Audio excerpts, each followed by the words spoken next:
ಈಗ ಒಳ ಮೀಸಲಾತಿ ಸಲುವಾಗಿ ಏನಾಗಿತ್ತಪ್ಪ ಅಂದ್ರೆ 2-3 ವರ್ಷದಿಂದ ಕಾಲ್ಪಾರ್ಮ್ ಆಗಿರ್ಕಿಲ್ಲ ಸ್ಟೇಟ್ದು ಕರ್ನಾಟಕದ್ದು.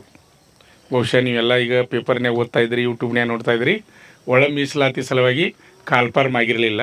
ಇದು ಸಿವಿಲ್ ಪೊಲೀಸ್ ಆಗಿರ್ಬೋದು, DR, KSRP, KSISF, PSI ಈ ಹುದ್ದೆಗಳಿಗೆ ಕಾಲ್ಪಾರ್ಮ್ ಆಗಿರಲಿಲ್ಲ. ಈಗ ಏನಾಯ್ತಪ್ಪ ಅಂದ್ರೆ ಆದೇಶವನ್ನು ಮಾಡಿದ್ರು. ಒಳ ಮೀಸಲಾತಿಯನ್ನು ಇಟ್ಕೊಂಡು ನೀವು ಏನು ಮಾಡಿರಪ್ಪ ಅಂದ್ರೆ ಹೊಸ ಸೀಟ್ಗಳನ್ನ ತುಂಬ್ರಿ ಅಂತೇಳಿ ಆದೇಶ ಆಗಿದೆ. ಈಗಾಗಲೇ ಕೆಲವೊಂದು ಸಾಕಷ್ಟು ಯುವಕರು ಸ್ಟ್ರೈಕನ್ನು ಮಾಡಿದ್ರು, ಹೋರಾಟವನ್ನು ಮಾಡಿದರು. ಎದರ ಸಲುವಾಗಿ ಮಾಡಿರಪ್ಪ ಅಂದ್ರೆ ನಾವು ಸರ 2 ವರ್ಷ ಆಯಿತು, 3 ವರ್ಷ ಆಯಿತು ಓದಾಕೈತಿ, ಆದರೆ ನಮ್ಮ ಕಾಲ್ಪಾರ್ಮ್ ಇಲ್ಲ, ನಮ್ಮ ವಯಸ್ಸು ಮುಗಿದು ಅದಕ್ಕೆ ನಮ್ಗೆ 5 ವರ್ಷ ಹೆಚ್ಚಳ ಮಾಡಬೇಕು ವಯಸ್ಸಿನ ಮಿತಿ ಅಂತ ಹೇಳಿಸಿಂದ ಸ್ಟ್ರೈಕ್ಗಳು ಬೆಂಗಳೂರು, ಮೈಸೂರು ಆಯಾ ಜಿಲ್ಲೆಗಳಲ್ಲಿ ಸ್ಟ್ರೈಕ್ಗಳು ಮಾಡಿದರು ಯುವಕರು. ಆ ಯುವಕರು ಸ್ಟ್ರೈಕ್ ಮಾಡಿದ ಒಂದು ರೀತಿ ಒಳ್ಳೇದಾಯಿತು. ಅದಕ್ಕೆ ನಮ್ಗೆ 100% ರಿಸಲ್ಟ್ ಸಿಗಲಿಲ್ಲ, ಆದರೆ 50% ರಿಸಲ್ಟ್ ಸಿಕ್ತಿರಿ ಸ್ಟ್ರೈಕ್ ಮಾಡಿದಕ್ಕೆ. ಮತ್ತು ಸ್ಟ್ರೈಕ್ ಮಾಡಲಿಲ್ಲ ಅಂದ್ರೆ ಆಗತ್ತಿರಲಿಲ್ಲ ರೀ. ಅದು ಎಷ್ಟು ಹೆಚ್ಚು ಮಾಡಿರಿ ಅನ್ನೋದು ನಿಮ್ಗೆ ಗೊತ್ತಿರಲಿ. ಈಗ ಸಿವಿಲ್ ಪೊಲೀಸ್ ಹುದ್ದೆಗೆ ನೀವು ಅರ್ಜಿ ಹಾಕೋರಿದ್ರಿ ಅಂದ್ರೆ ವಯಸ್ಸಿನ ಮಿತಿ ಫಸ್ಟ್ ಹೆಂಗಿತ್ತು ರೀ, 19 ವಯಸ್ಸು ಮುಗಿದವ್ರನ್ನ ಅರ್ಜಿ ಹಾಕೋದಿತ್ತು ರೀ ಸಿವಿಲ್ ಪೊಲೀಸಿಗೆ. 19ರಿಂದ ಜನರಲ್ಲ 25, OBC SC ST ಅವ್ರಿಗೆ 27, 19ರಿಂದ ಸಿವಿಲ್ ಪೊಲೀಸ್ನ ಹೇಳೋದು. ಆಮೇಲೆ KSRP, DR, ಆಮೇಲೆ KSISF ಇವೆಲ್ಲ ಹೆಂಗಿದ್ದು ಅಂದರೆ 18 ವರ್ಷ ಮುಗಿದವರು ಅರ್ಜಿ ಹಾಕೋದಿತ್ತು. ಈಗ ಅದನ್ನು ಏನು ಮಾಡಿರಪ್ಪ ಅಂದ್ರೆ ಇಲ್ಲಿ ಹೆಚ್ಚು ಎಲ್ಲರೂ ಏನು ಕೇಳ್ತಾಯಿದ್ರು, ವಯಸ್ಸು ಹೆಚ್ಚು ಮಾಡಿರಿ ಅದು ಬೇಡಿಕೆ ಇತ್ತು. ಆದರೆ ಸರ್ಕಾರದವರು ಮತ್ತು ಕಡಿಮೆ ಮಾಡೋದನ್ನು ಕೆಲಸ ಮಾಡಿದರು. ಸಿವಿಲ್ ಪೊಲೀಸ್ ಹುದ್ದೆಗೆ ಎಷ್ಟು ಮಾಡಿರಪ್ಪ ಅಂದ್ರೆ 19 ವಯಸ್ಸಿದ್ದನ್ನು 18 ಮಾಡಿರಿ. ನಿಮ್ಗೆ ಗೊತ್ತಿರಲಿ, 19 ವಯಸ್ಸು ಮುಗಿದವ್ರು ಅಟ್ಟ ಅರ್ಜಿ ಹಾಕೋದಿತ್ತು.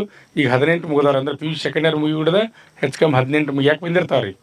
18ರಿಂದ ಎಲ್ಲಿಪ್ಪ ಅಂದ್ರೆ ಜನರಲ್ದವ್ರಿಗೆ 27 ಮಾಡಿರಿ, 2 ವರ್ಷ ಹೆಚ್ಚು ಮಾಡಿರಿ. 18ರಿಂದ 27 ವಯಸ್ಸು ಮಾಡಿದರು. ಅದೇ ರೀತಿಯಾಗಿ OBC SC ST ಅಭ್ಯರ್ಥಿಗಳಿಗೆ 18ರಿಂದ 30 ವಯಸ್ಸು ಮಾಡ್ಯಾರ. ನಿಮಗೆಲ್ಲರಿಗೂ ಗೊತ್ತಿರಲಿ ವಯಸ್ಸಿನ ಮಿತಿ.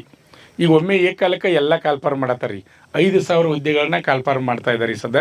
ಅಂದರೆ 8,000 ಸೀಟ್ ಖಾಲಿದಾವ ಅಂತೇಳಿ ಈಗಾಗಲೇ ಸಚಿವರಾದಂಥ ಸನ್ಮಾನ್ಯ ಡಾಕ್ಟರ್ ಪರಮೇಶ್ವರ್ ಅವರು ಹೇಳಿ ಪತ್ರವನ್ನು ಬರೆದಿದ್ದಾರೆ. 8,000 ಸೀಟ್ ಖಾಲಿದಾವೆ.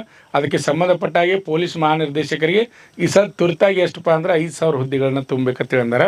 ಅದಕ್ಕೆ ಎಲ್ಲ ರೀತಿ ಒಮ್ಮೆ ಏಕಾಲಕ್ಕೆ ಕಾಲ್ಪಾರ್ಮ್ ಹಾಕೋ ನಿಮ್ಗೆ ಗೊತ್ತಿರಲಿ. ಭಾಳ ನೀವು ಮನಸ್ಸು ಮಾಡಿರಿ, ಈಗ 6 ತಿಂಗಳದಾಗ ನೌಕರಿ ಹಿಡಿಬೋದು ರೀ. ಒಟ್ಟು 6 ತಿಂಗಳ ಟೈಮ್ ರೀ, 100ಕ್ಕೆ 100 ಗ್ಯಾರಂಟಿ ನೀವು ನೌಕರಿ ಹಿಡಿತೀರಿ.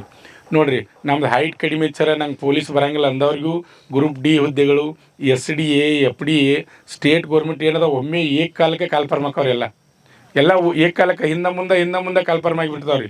ಒಟ್ಟೆ 2 ತಿಂಗಳು 3 ತಿಂಗಳದಾಗ ನೀವು ಎಕ್ಸಾಮ್ ಬರೆಯುವಂಥ ಅವಕಾಶ ರೀ. ಅಂದ್ರೆ ಈ ಚಾನ್ಸ್ನೇ ನೀವು ದಾಟಬೇಕು. ಭಾಳ ಅವಕಾಶಗಳು ಯಾವ ರೀತಿ ಅವಕಾಶ ಇದಾವೆ ಅಂದ್ರೆ ನೀವು ಒಂದಲ್ರಿ, ನಾನು ಅಂದಾಜು 7ರಿಂದ 8 ಎಕ್ಸಾಮ್ ಬರಿತೀರಿ ನೀವು. ಅಷ್ಟು ಕಾಲ್ಪಾರ್ಮ್ ಅದಾವೆ ರೀ ಪ್ರೆಸೆಂಟ್ ರೀ. ಅಂದ್ರೆ 3 ವರ್ಷದಿಂದ ಕಾಲ್ಪಾರ್ಮ್ ಆಗಿರ್ಕಿಲ್ಲ ರೀ, ಗೊತ್ತಿರಲಿ ನಿಮ್ಮ ಕರ್ನಾಟಕದ. ಸ್ಟೇಟ್ ಸೆಂಟ್ರಲ್ ಅಂತೂ ಚಾಲೂ ಐತೆ ರೀ. ಒಳ ಮೀಸಲಾತಿಗೆ ಸೆಂಟ್ರಲ್ಗೆ ಸಂಬಂಧ ಇಲ್ಲ, ಅದು ಸ್ಟಾರ್ಟ್ ಅದ ಸೆಂಟ್ರಲ್ ಗೌರ್ಮೆಂಟದು. ಸ್ಟೇಟ್ ಗೌರ್ಮೆಂಟ್ ಏನಪ್ಪ ಅಂದ್ರೆ ಒಳ ಮೀಸಲಾತಿ ಕೋರ್ಟ್ಗೆ ಹೋಗಿಸಿಂದ ನಿಂತಿತ್ತು ಅದು. ಅಂದ್ರೆ ಅದು ಕ್ಲಿಯರ್ ಆಗುತ್ತಾನ ಮುಂದಿನ ಕಾಲ್ಪಾರ್ಮ್ ಮಾಡಬೇಡ್ರಿ ಅಂತೇಳಿ ಅದನ್ನು ತಡೆ ಹಿಡಿದಿದ್ರು. ಅದ್ರ ಸಲುವಾಗಿ ಸ್ಟಾಪ್ ಆಗಿತ್ತು. ಈಗ ಅದನ್ನು ಕ್ಲಿಯರ್ ಮಾಡ್ಕೊಂಡಾರ್ರಿ. ಕ್ಲಿಯರ್ ಮಾಡ್ಕೊಂಡಾರ ಅಂದಾಗ ಸಾಕಷ್ಟು ಅವಕಾಶಗಳು ನಿಮ್ಗೆ ಅದಾವೆ. ಅದ್ರಾಗ ಪೊಲೀಸ್ ಡಿಪಾರ್ಟ್ಮೆಂಟ್ ಹೋಗ್ಕಂದ್ರೆ ಸ್ಟೇಟ್ ಗೌರ್ಮೆಂಟ್ ಏನು ಪೊಲೀಸ್ ಎಲ್ಲ ರೀತಿ ಕರಿಯತ್ತಾರೆ ರೀ. ಸ್ಟೇಟ್ನಾಗ ಇರುವ ಪೊಲೀಸ್ ಯಾವ ರೀ, ಸಿವಿಲ, DR, KSRP, KSISF. Karnataka police ಅಂದ್ರೆ ಇವ ರೀ. ಇವೆಲ್ಲದ್ರಾಗ ಅವಕಾಶ ಇದಾವೆ. ಆಮೇಲೆ PSIನೂ ಅರ್ಜಿಯನ್ನು ಕರಿತಾ ಇದ್ದಾರೆ. SSLC ಮೇಲೆ ಅದಾವೆ, PUC ಮೇಲೆ ಅದಾವೆ, ಡಿಗ್ರಿ ಮೇಲೆ ಅದಾವೆ. ಒಳ್ಳೆಯ ಅವಕಾಶ ಅದ ಎಲ್ಲರಿಗೂ ನಿಮ್ಗೆ.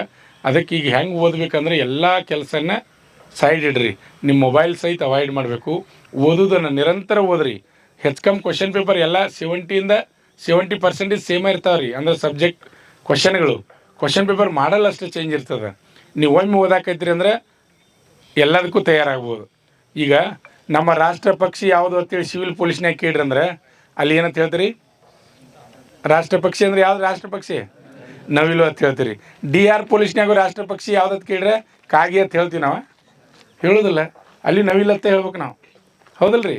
ಅದೇ ಓದಿದ್ದನ್ನು ನಾ ಹೇಳತ್ತಿದ್ದು. ಒಬ್ಬೊಬ್ರು ತಲೆಯಾಗ ಏನಿರ್ತೈತಿ, ಸರ್ ಅದು ಸಿಲಾಬಸ್ ಬೇರೆ ರೀ, ಇದು ಸಿಲಾಬಸ್ ಬೇರೆ, ಈ ರೀತಿ ಮೈಂಡ್ ಇಟ್ಕೊಂಡು ಕೂತಿರ್ತೀರಿ. ಕೆಲವೊಂದು ಇರ್ತಾವೆ ಏನು ಲಿಮಿಟ್.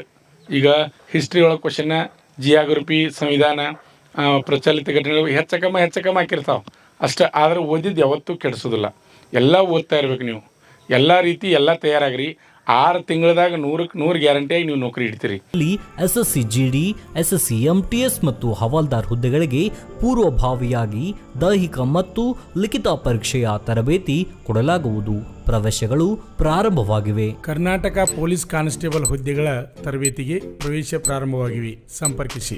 ಪಾಲಕರ ಆಶೀರ್ವಾದ, ಯುವಕರ ಪ್ರೋತ್ಸಾಹದಿಂದ ಸರ್ಕಾರದಿಂದ ಮಾನ್ಯತೆ ಪಡೆದು ಕರ್ನಾಟಕದಲ್ಲಿ ಯಶಸ್ವಿಯಾಗಿ 21ನೇ ವರ್ಷದಲ್ಲಿ ಮುನ್ನಡೆಯುತ್ತಿರುವ ಸಂಸ್ಥೆಯಿಂದ ಇಂಡಿಯನ್ ಆರ್ಮಿಯಲ್ಲಿ Agniveer, general duty, tradesman, army assistant officer, store keeper ಮತ್ತು ಟೆಕ್ನಿಕಲ್ ಹುದ್ದೆಗಳಿಗೆ ಅಗ್ನಿವೀರ ಇಂಡಿಯನ್ ಆರ್ಮಿಯನ್ನ ಸೇರಬಯಸುವ ಅಭ್ಯರ್ಥಿಗಳಿಗೆ ಪೂರ್ವಭಾವಿಯಾಗಿ ಕಂಪ್ಯೂಟರ್ ಬೇಸ್ಡ್ ಎಕ್ಸಾಮ್ ಹಾಗೂ ದೈಹಿಕ ಪರೀಕ್ಷೆಗಳಿಗೆ ತರಬೇತಿ ನೀಡಲಾಗುವುದು.